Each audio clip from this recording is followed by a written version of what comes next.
بسم الله الرحمن الرحيم.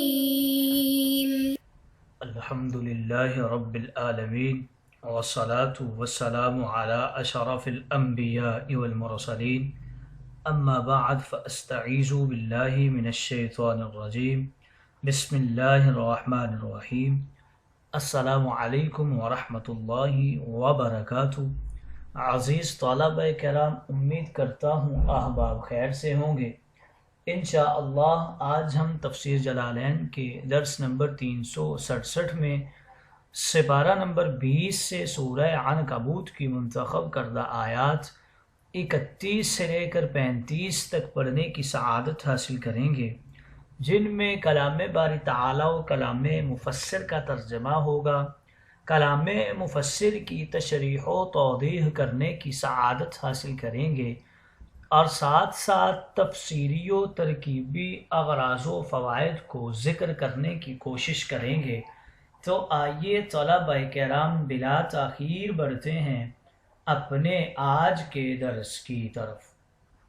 بسم اللہ الرحمن الرحیم۔ رب تعالیٰ نے ارشاد فرمایا وَلَمَّا جَاءَتْ رُسُلُنَا إِبْرَاهِيمَ بِالْبُشْرَى قَالُوا إِنَّا مُهْلِكُو أَهْلِ هَذِهِ الْقَرْيَةِ إِنَّ أَهْلَهَا كَانُوا ظَالِمِينَ۔ ہمارے بھیجے ہوئے فرشتے ابراہیم کے پاس اسحاق کی اور ان کے بعد اسحاق کے بیٹے یعقوب کی خوشخبری لے کر آئے تو کہنے لگے کہ ہم اس بستی والوں کو ہلاک کرنے والے ہیں، یعنی لوط کی بستی والوں کو۔ بلا شبہ اس بستی والے ظالم یعنی کافر ہیں۔ حضرت ابراہیم آپ نے ارشاد فرمایا ان فیہا لوطا قالوا نحن اعلم بمن فیہا لننجینہ واہلہ الا امرأتہ۔ اس میں تو لوط بھی ہیں، فرشتوں نے کہا جو وہاں ہیں ہم ان کو خوب جانتے ہیں، ہم لوط کو اور ان کے اہل خانہ کو سوائے ان کی بیوی کے بچا لیں گے، اس لیے کہ وہ تو عذاب میں رہ جانے والوں میں ہوگی۔ اور جب ہمارے فرستادے لوط کے پاس پہنچے تو ان کی وجہ سے حضرت لوط مغموم ہوئے اور ان کی وجہ سے تنگ دل ہوئے، اس لیے کہ وہ مہمانوں کی صورت میں نہایت ہی خوبصورت تھے۔ چنانچہ ان کے بارے میں اپنی قوم سے اندیشہ کیا تو انہوں نے بتایا کہ وہ ان کے رب کے فرستادے ہیں۔ وہ فرشتے کہنے لگے آپ اندیشہ نہ کیجئے، ولا تحزن، اور نہ ہی آپ مغموم ہوں، ہم آپ کو اور آپ کے اہل کو بچا لیں گے سوائے آپ کی بیوی کے، کانت من الغابرین، آپ کی بیوی تو عذاب میں رہ جانے والوں میں ہوگی۔ اور بتا رہے ہیں کہ اہلکہ کا نسب محلے کاف پر عطف ہونے کی وجہ سے ہے۔ آگے فرمایا کہ اِنَّا مُنزِلُونَ عَلَىٰ أَهْلِ هَٰذِهِ الْقَرْيَةِ رِجْزًا مِّنَ السَّمَاءِ بِمَا كَانُوا يَفْسُقُونَ، ہم اس بستی پر ان کی بدعمالیوں کی وجہ سے یعنی ان کے فسق کے سبب آسمانی عذاب نازل کرنے والے ہیں۔ البتہ ہم نے اس بستی کی کچھ ظاہر نشانیاں یعنی ان کے مکانوں کے خرابات کے آثار غور و فکر کرنے والے لوگوں کے لیے چھوڑ دیے ہیں۔ آئیے طلبہ کرام ترجمہ کے بعد بڑھتے ہیں آج کے درس کی تشریح و توضیح کی طرف۔ رب تعالیٰ نے ارشاد فرمایا اور جب ہمارے فرشتے ابراہیم کے پاس بشارت لے کر آئے تو انہوں نے کہا بے شک ہم اس بستی کو ہلاک کرنے والے ہیں، یقیناً اس بستی والے ظلم کرنے والے ہیں۔ ابراہیم نے کہا بے شک اس بستی میں لوط بھی ہیں۔ فرشتوں نے کہا ہم ان کو خوب جانتے ہیں جو اس بستی میں ہیں، ہم لوط کو اور ان کے گھر والوں کو ضرور بچا لیں گے سوائے ان کی بیوی کے، وہ تو عذاب میں باقی رہنے والوں میں سے ہے۔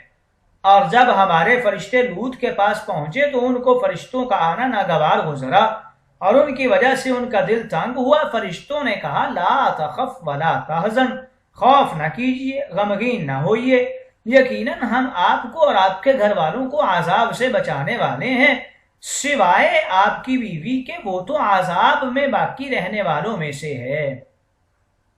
بے شک ہم نے اس بستی والوں پر آسمان سے عذاب نازل کرنے والے ہیں کیونکہ وہ اللہ کی نافرمانی کرتے تھے۔ بے شک ہم نے اس بستی کے بعض آثار کو عقل والوں کے لیے عبرت کی واضح نشانی بنا کر چھوڑ دیا ہے۔ قوم لوط پر یہ نزول عذاب کا واقعہ یہاں پر ذکر کر رہے ہیں۔ وہ فرشتے حضرت ابراہیم کے پاس حضرت سارہ کے بطن سے بیٹا پیدا ہونے کی بشارت لے کر آئے تھے۔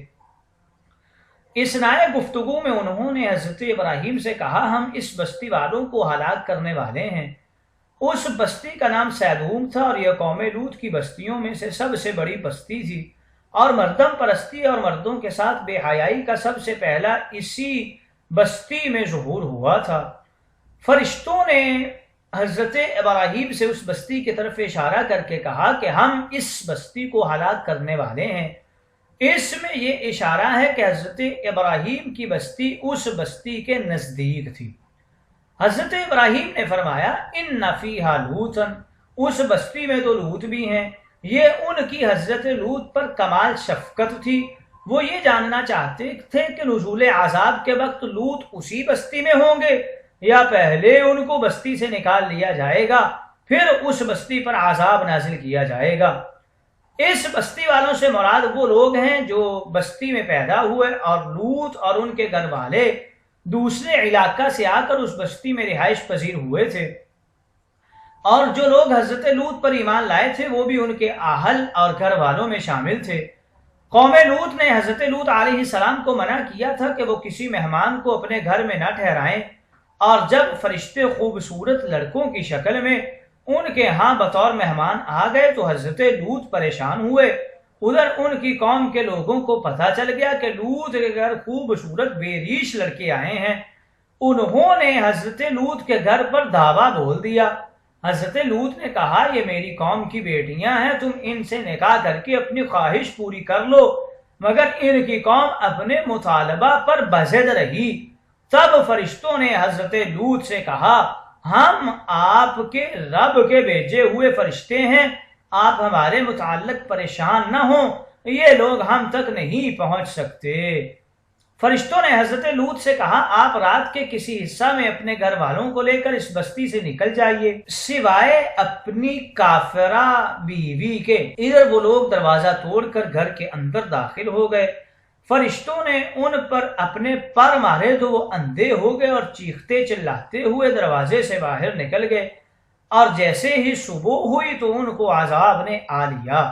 اللہ نے جبریل کو حکم دیا، انہوں نے اپنا پر اس بستی کے نیچے داخل کیا اور اس زمین کو اکھاڑ کر بلند کر دیا، حتیٰ کہ آسمان والوں نے کتوں اور مرغوں کی چیخو پکار کو سنا۔ پھر انہوں نے بلندی سے اس کو زمین پر پلٹ دیا اور ان پر پتھروں اور کینکریوں کی بارش کر دی۔ زمین کو ان کے اوپر اس لیے پلٹ دیا کیونکہ یہ بھی شہوت رانی کے وقت لڑکوں کو پلٹ دیتے تھے، اور ان پر کینکریاں اس لیے برسائیں کیونکہ یہ لوگوں پر کینکر مارتے تھے۔ اور پھر فرمایا کہ بے شک ہم نے اس بستی کے بعض آثار کو عقل والوں کے لیے عبرت اور واضح نشانی بنا کر چھوڑ دیا ہے۔ حضرت ابن عباس رضی اللہ تعالی عنہما نے کہا کہ اس سے مراد ان کے ویران اور اوندے ہوئے مکانات اور کھنڈرات ہیں۔ مجاہد نے کہا کہ اس سے مراد سیاہ پانی ہے جو زمین میں نکل آیا تھا۔ قتادہ نے کہا اس سے مراد ان پر برسائے ہوئے پتھر ہیں، اور اس امت کے بعض متقدمین کو وہ پتھر ملے بھی تھے۔ ابو سلیمان دمشقی نے کہا اب بھی ان کے گھروں کی بنیادیں اوپر ہیں اور چھتیں نیچے ہیں۔ ان آیات مقدسہ میں عمل قوم لوط کی قباحت اور مذمت کو ذکر کیا گیا ہے، اور اس پر اجماع ہے کہ یہ گناہ کبیرہ ہے، اور اس کی بھی تصریح ہے کہ اس کی حرمت زنا سے زیادہ ہے۔ یہ عملاً عقلاً شرعاً اور طبعاً حرام ہے۔ امام اعظم ابو حنیفہ کے نزدیک اس پر حد اس لیے واجب نہیں کہ ان کو اس پر دلیل نہیں ملی، یہ وجہ نہیں کہ ان کے نزدیک یہ زنا سے کم گناہ ہے، اور بعض علماء نے کہا اس پر تغلیظاً حد نہیں ہے، کیونکہ حد گناہوں سے پاک کر دیتی ہے۔ اس میں اختلاف ہے کہ جنت میں یہ فعل ہوگا کہ نہیں۔ علامہ ابن حمام نے لکھا ہے اگر اس کی حرمت عقلاً اور شرعاً ہے تو یہ فعل جنت میں نہیں ہوگا، اور اگر اس کی حرمت فقط شرعاً ہو تو پھر یہ فعل جنت میں ہو سکتا ہے، اور صحیح یہی ہے کہ یہ فعل جنت میں نہیں ہوگا، کیونکہ اللہ رب العزت نے اس فعل کو خبیث فرمایا ہے۔ اس بستی کے لوگ خبیث کام کرتے تھے اور جنت خبیث کاموں سے منزہ ہے۔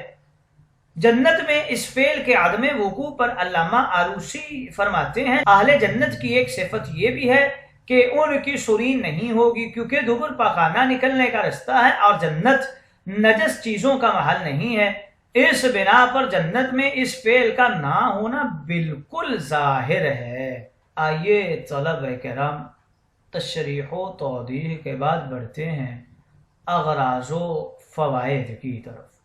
اسحاق و یعقوب اس حوالے سے ذکر کر رہے ہیں۔ سورہ ہود میں دو باتوں کی خوشخبری کا ذکر ہے، اسحاق و یعقوب کی ولادت کی خوشخبری اور قوم لوط کی ہلاکت کی خبر، مگر یہاں شارح نے ایک پر اکتفا کیا، گویا کہ سابق کی تفصیل کی وجہ سے یہاں اجمال پر اکتفا کیا ہے۔ آگے قریۃ لوط کے حوالے سے ذکر کر رہے ہیں۔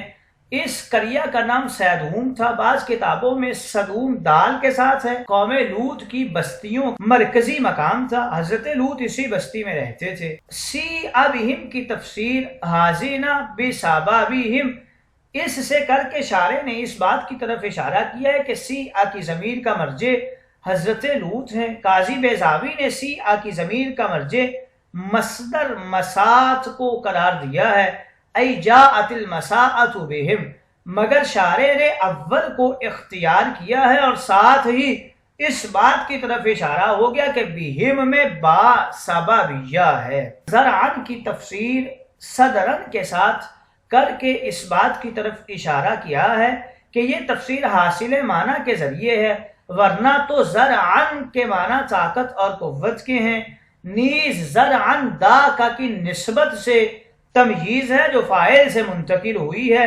تقدیر عبارت کچھ یوں ہوگی، دا کا بامرہم، لقوم کا تعلق ترکنا یا بآیت یا پھر ببینۃ سے ہو سکتا ہے۔ رجزم من السماء کے حوالے سے بتا رہے ہیں اس آسمانی عذاب سے وہی آسمانی عذاب مراد ہے جس کے ذریعے قوم لوط کو ہلاک کیا گیا تھا۔ کہا جاتا ہے کہ جبریل نے ان کی بستیوں کو زمین سے اکھیڑا اور آسمانوں کی بلندی پر لے گئے اور پھر زمین پر پلٹ دیا، اور اس کے بعد ان پر کینکروں پتھروں کی بارش کر دی اور اس جگہ کو سخت بدبودار جھیل میں تبدیل کر دیا تھا۔